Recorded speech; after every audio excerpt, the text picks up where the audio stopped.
So this morning I talked a lot about business process and boring stuff like QA.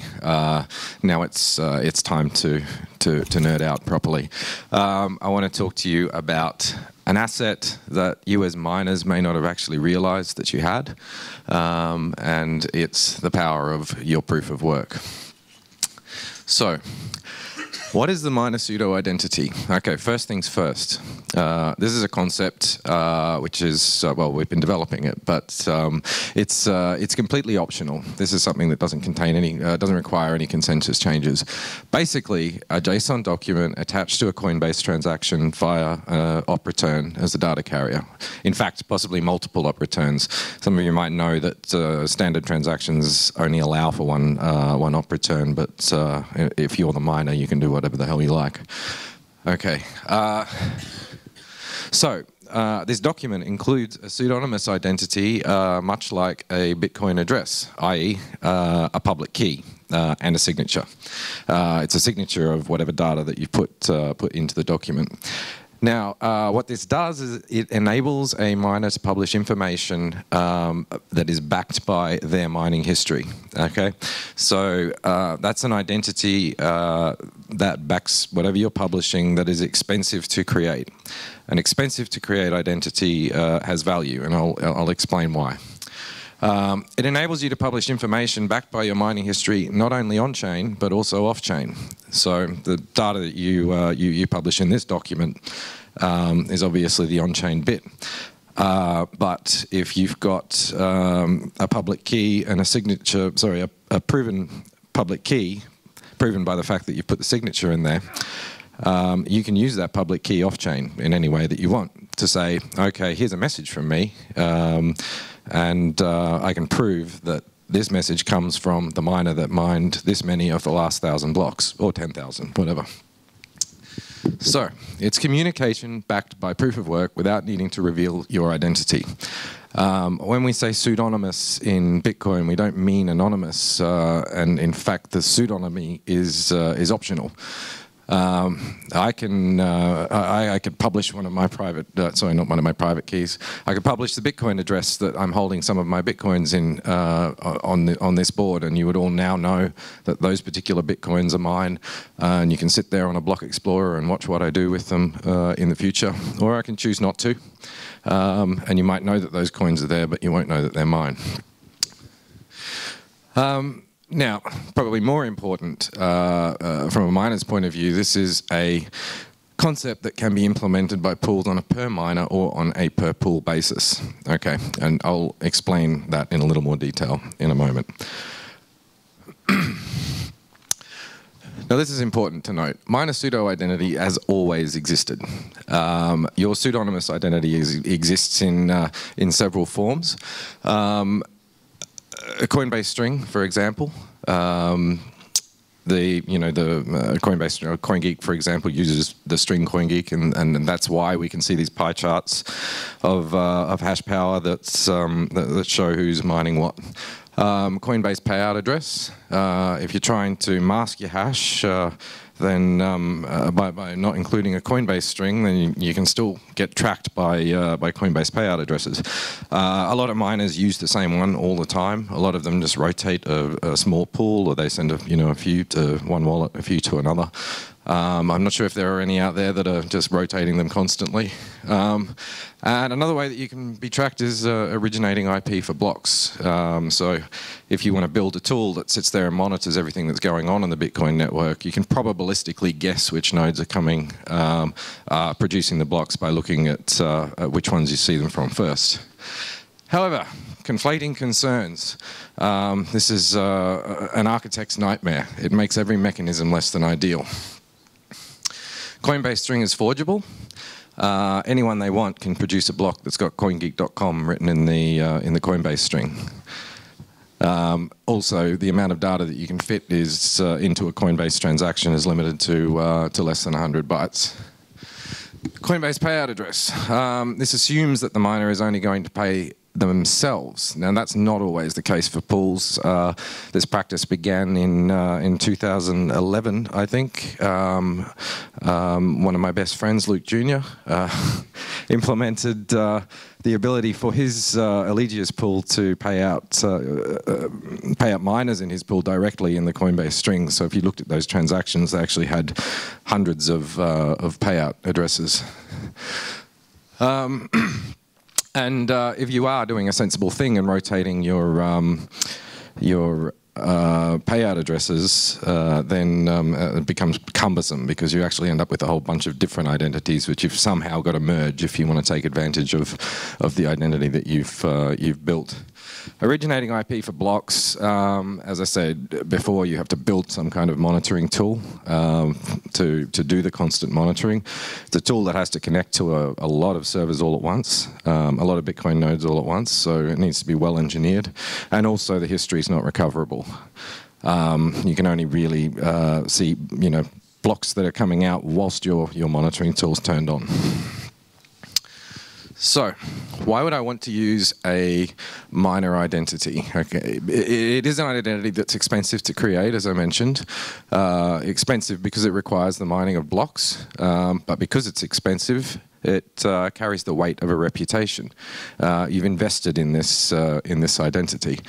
Now, it's an exploitable and a valuable asset, and the escrow business model is the perfect analogy. An escrow, well, let's walk through an example. An exchange is a kind of a form of escrow. Let's say, Brad here, I agree I'm going to trade some fiat for some of your Bitcoin SV, but you're a shady-looking character.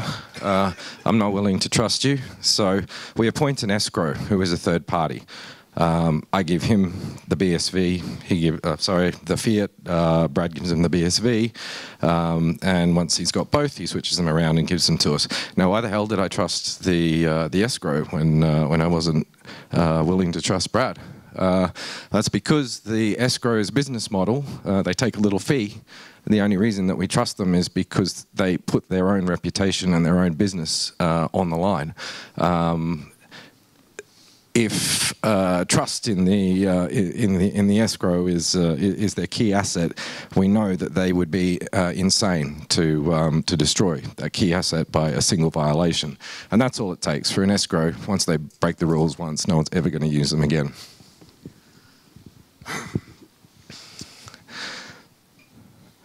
Oh. And a last reason, which none of the other mechanisms that I talked about have, is that it provides the additional feature of being able to revoke your identity in case of a key compromise. This is important because if somebody somehow compromises your key, they've got a hold of your reputation, and they could run around doing all sorts of nasty things and ruin your individual reputation. So, use cases. I already mentioned before pseudonymous communication. This could be useful in the sense of if a miner wants a particular feature, or and they want to communicate with developers, but they don't want to reveal who they are. They can send messages that's backed by the weight of their hash power. If they're a big miner and they've got 10 or 20% of the hash power, then probably the recipient of the message is going to take that seriously. Harnessing reputation. Miner responds to zeroconf queries with a signature, effectively staking their reputation on the truthfulness of the response. I'm going to talk about this a little bit later, but this is one of the revenue streams, additional revenue streams that I was talking about this morning. All right, more use cases. A private miner network backbone. Miners can publish an endpoint for other miners to read, so this would be, a Bitcoin address. Imagine a miner decides that I'm going to invest in 2 network connections, and because it's in my economic interest to make sure I can send and receive data to other miners as quick as possible, I'm going to have one really, really fast connection. Then I'm going to have a public connection that everybody else can connect to me on. I'm going to prioritize the traffic on that fast connection to reduce the propagation time of blocks, to make sure I get other people's blocks faster, reduce the risk of orphans, etc. Gives you an edge. So if you publish this private endpoint, and there's a few different ways that you could do it, to other miners, then you can accept connections on that endpoint and ask for an authentication from another miner who's got a public key that you also know has a mining history. So that's dedicated connections for prioritized propagation. The private miner network backbone, or it doesn't have to be private, but the small world network that you often hear Craig talk about relies on miners being very densely connected. Services advertising, so we'll talk in a bit about merchant API for transaction submission and status queries. Again, it's a revenue stream. The connection with the provable mining history is what gives that value to the end customer. It's a little bit like an escrow business's history of successful transactions.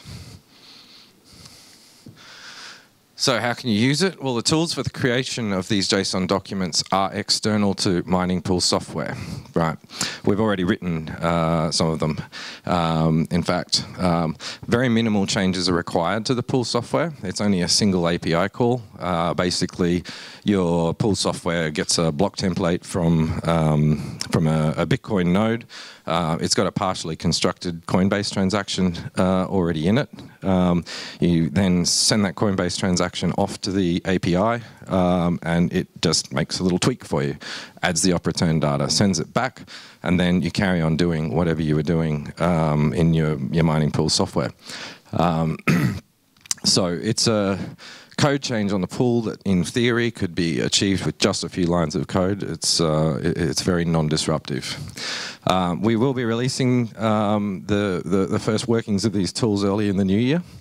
And the first features that we'd like to support are network backbone, endpoint advertising, and the merchant API service advertising, which, again, we'll talk about in a bit. Probably the network backbone would be the first one because it's probably one of the easier ones to implement, and probably has one of the higher ROIs.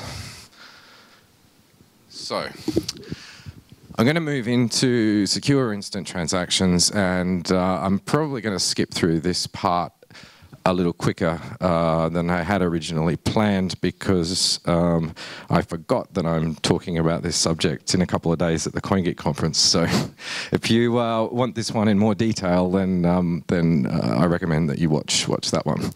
So secure instant transactions, why are they important? Our target market is not the people who believe in Bitcoin. I mean, when I say target market, I'm talking about who we want to sell Bitcoin to. It's the people that want a better tool for their business. That's everyone. All right, the problem of zeroconf. Bitcoiners love their coffee. Every time you hear someone talking about zeroconf, they're always talking about buying a cup of coffee. And we don't want to wait 10 minutes for it to get confirmed in a block because, God, no one likes cold coffee. If you're Australian, we switch this analogy around and we use beer. And in Australia, a beer can get really warm in 10 minutes, and that sucks. So we're competing with payment methods that take seconds. Some people argue that you can just reduce the block size and that will improve the user experience, but unless you reduce it to below 5 seconds, you get zero improvement in the user experience. No one's going to sit around and wait for even 30 seconds for a payment to go through. And even so, yeah, Bitcoin doesn't work very well with 5-second blocks. One confirmation isn't 100% safe either, especially with a 5-second block. So, two types of double spends that have different characteristics: broadcast and collusion. Broadcast double spend is where a customer broadcasts a double spend transaction at nearly the same time as they're giving the legitimate transaction to the merchant. It relies on the customer having better peer-to-peer connectivity than the merchant due to the first seen rule, which is probably going to be unlikely. It's highly visible if double spends are relayed. And that's the important thing about double spending that we need to remember. From the merchant's point of view, it's actually good enough not to prevent double spends from happening, but just to make sure that the merchant knows that they're happening. I guess the analogy is I buy my cup of coffee or my pint of beer and I hand them over a blank piece of paper. At that point, the merchant knows that you're trying to defraud them and they're going to, hey, well, give me back the coffee and get out of my shop and probably don't ever come back again. And if you do that enough times, you'll find yourself not able to buy a coffee anymore because there's only a limited number of coffee shops in the world. A collusion double spend. Customer secretly sends a double spend to a miner that agrees to mine it, presumably for a higher than usual fee. Okay. Now, I'm going to explain in a bit why this is unlikely. Also, collusion mining really isn't a very good business model. When does it matter? Okay, I'm going to summarize this one by just saying it's bricks and mortar stores. Anytime when you're buying, stuff online that has to be packaged, it's going to take more than 10 minutes for them to package it and get it out the door. So you can always come, the merchant always has the option of revoking the, taking back the goods if it turns out that you've defrauded them. An important point, the majority of transactions in bricks and mortar are going to be small. We'll just assume that 99.9% of them are going to be less than $1,000. So what do we need to beat in working out what zeroconf security needs to achieve? Compare it to our competitors. So we'll consider credit cards, FPOS, PayPal, transaction costs in the order of 30 cents. In Britain, I think it's about 20p plus about 2% for these types of transactions typically. And there is an additional fee to, well, additional hidden cost, I guess, to merchants for things like chargebacks. Chargeback rates vary, but let's just take an average, say, of about 1% is an additional cost on top of that. Yeah, there's a very key difference between chargebacks and double spends is in that chargebacks usually happen a long time after the customer's left the store, so there's no chance of getting that cold cup of coffee back from them. So doing some numbers, we're going to compare the two. Now let's make some assumptions. Let's say we're aiming at no worse than a 1% fraud rate. Let's assume that there is 10% of miner hash rate is willing to engage in this collusion double spend practice, presumably for a much higher than usual fee. Let's assume that you need 30 seconds to get your cup of coffee and get far enough away that they won't be able to catch you when they realize that you've tricked them. And let's make the wild assumption that 10% of users routinely attempt double spends. That is, every single time they go into a shop, they try to make a double spend. So that gives you a 1% successful double spend rate, which is about the equivalent of the fraud rate that we're considering for credit cards, our competitor.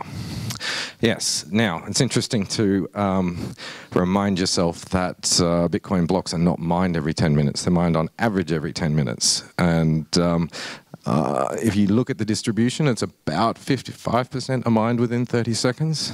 So for every 20 double spend attempts, 2 will be successful. Cool, you've got a 10% discount on your cup of coffee. It's probably quicker and easier just to join the rewards program or the loyalty program of the store. For every 2 successful double spends, you get caught once. So you got 2 free cups of coffee and you got busted for fraud.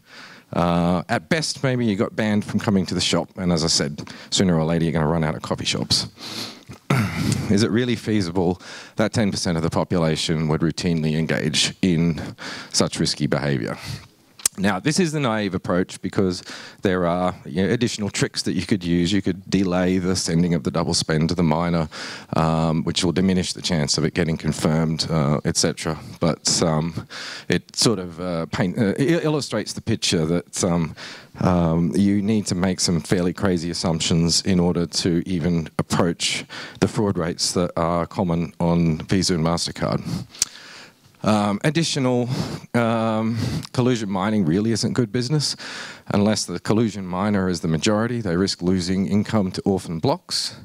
And if other miners, if other miners punish them for harming the zeroconf experience.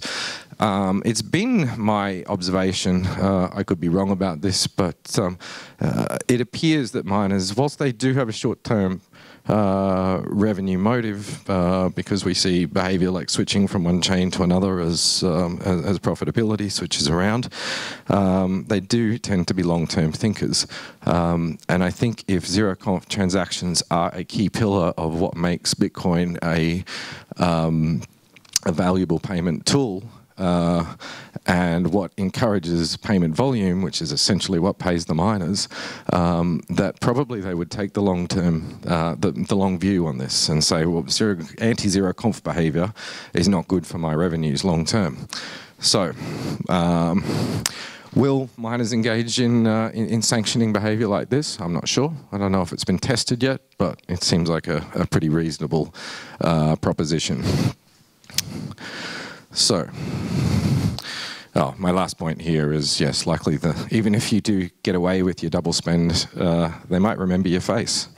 And that's good enough for them to probably say, don't come back to my shop again. So, there's a bunch of different ways of solving this problem, and I'm going to switch. I'm going to flick forward through a couple of, through the first two. I'll talk about those more detail on Thursday. One, all right, measure the risk. So, probabilistic assurance is good enough. We're trying to beat the 1% fraud rate, or loss rate rather, of Visa and MasterCard. Don't forget that cash also has a cost. Just because you don't pay anybody fees when you receive cash, you've still got to pay someone to count it. You've got to assume the risk of having to carry it to the bank and hope it doesn't get pinched on the way. You've got to spend time counting it up at the end of the day, and there's a whole bunch of things that actually really do cost money. I did ask one of our business analysts a couple of weeks ago if he'd ever quantified that, and he had, and I think it worked out to roughly the same as Visa transactions. All right, so we're going to get into the guts of a way that zeroconf can work. So instant transactions, zeroconf transactions, are a premium service. They're worth more to a merchant, and in fact the merchant can bear the additional transaction fees on behalf of the customer if they want. There is a minimum fee required in order to gain high confidence in zeroconf. You can send transactions with tiny transaction fees if you want, but the lower they go, the less assurance that you're going to have. The minimum fee will not be fixed. This is important because Bitcoin transaction needs to, Bitcoin needs to be a floating market, and miners need to be able to compete. So if miner A says, "Hey, I can mine your transaction cheaper than all the others," then they should be able to do that. And they will. There's nothing in the protocol that prevents them from doing that. Majority of miners respect the first seen rule as an assumption. This goes to what I was saying before about zeroconf being a valuable property of Bitcoin, and I think that miners will work to defend it. Knowledge of a double spend attempt is as useful as prevention. Okay, miners keep transactions below their own fee threshold, but above a minimum baseline in a secondary mempool so that they can reject double spends. What this means is if a miner receives a transaction and go, "Oh, I don't like that, the fee's not high enough, I'm not going to mine this," what they currently do now is they just drop it and forget about it. That opens up a vector called the attack vector called the fast double replay attack. That can be gotten around simply by not forgetting about it and continuing to respect the first seen rule. There is an argument that this creates a memory exhaustion attack because what if someone sends out a ton of these transactions that you're not planning on mining but no one else ever mines them? It does rely on one assumption, that there is someone out there who's willing to mine these. So I talked this morning about Merchant Services API. I won't go through that again in too much detail, but basically the process is merchant gets a fee quote from many miners. He now knows what fee points will be accepted by a certain percentage of miners. He doesn't necessarily have to take the highest fee. He might be willing to accept 99% is good enough, 99.5% is good enough. So it doesn't necessarily have to be the outlier right at the top. And that's what I mean by saying making a risk-based choice on what fee to charge. So merchant creates a payment request with an appropriate fee, sends it to the customer. Customer builds the transaction, sends it back. Merchant then verifies the appropriate fee is added. This is important because having the appropriate fee is what gives the merchant assurance that that they're going to get the transaction mined. So merchant, I skipped a step there. Merchant then broadcasts the transaction out to all of these miners using the submit transaction method on the merchant API. Now, this is an important part. This is where your miner ID comes in. Miners optionally can sign the response with their miner ID public key, giving the merchant a way to prove if they lied. So if that miner ends up mining another block which is going to have that public key in it, and they've included a double spend, or they haven't included the transaction when they said they were going to, the merchant can now broadcast that proof that was given by the miner and say, hey, this guy lied. That means that the value of the miner's response in the future to these query requests, which, remember, probably a paid service, is now nil. So miner is incentivized to tell the truth in this response. As I mentioned, this would likely be a paid service and paid by a payment channel. Okay, so now the merchant has a way of actually measuring the risk, and they can make a decision on whether or not to accept the transaction. The merchant may, in fact, decide not to accept the risk at all. They may decide to offload that risk to someone else, an underwriter who has some actuarial tools, or may even take into account the responses that have come in from this process. Might decide to offer a service where they guarantee to pay you anyway, even if the transaction is double spent. So this is just a quick overview of the fast double respend attack and different ways that it can be mitigated, and I'll talk about that one in more detail on Thursday. So what do we need to make this a reality? A merchant API, the merchant API that I described earlier. Parallel transaction validation. This is just a mechanism to get around a few kind of attack vectors when you enable non-standard transactions, things that try to do a denial of service. Essentially what it is creating multiple pipes that you can feed transaction validation through, and reserving a portion of those pipes only for standard type transactions that are known not to cause long validation times. The secondary mempool, that's something that has to be built into Node software, and we'll be working on adding that to Bitcoin SV. Optional, the miner ID. I think it improves the risk measurement metrics because you've got the assurance that the miner is putting the weight of their expensive miner ID behind the response that they're giving. I think that makes the response more believable. An update to the BIP70 payment protocol. This will potentially end the need for Bitcoin addresses, which is potentially a great thing because you don't have to copy and paste or pull your phone out and get your scanner out and whatnot. But what it will also do is allow any type of transaction any type of script template, rather, to be easily deployed in a widespread basis. It'll also let us get rid of pay-to-script hash, because the one thing that pay-to-script hash, one of the reasons for pay-to-script hash was that it gave a way to create an address for weird-looking scripts that don't naturally have an addressing scheme built into them. Wallet support. I don't know if Handcash and CentB guys are here or not, and if they know I'm dobbing them in for this, but they'll be able to lead the way with the client-side features that will be required to support a zeroconf world like this. So all of the above are in progress, and expect to see this made a reality by Q3 2019, and first steps will be made public in Q1. Oh, I have a conclusion. Right, just a reminder of a few important points, and the top one, I think, is the one that should resonate with miners. Okay, your proof of work is an exploitable asset. It's an asset that you already get a reward for in the form of transaction fees and block rewards, but there are other ways to extract rewards from that asset.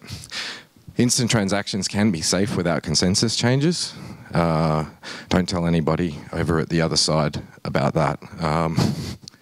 Miners are long-term incentivized to make sure that they are. It's what makes Bitcoin valuable. It's one of the things that makes Bitcoin valuable. And we can do some of these things right now. That's all. Thank you.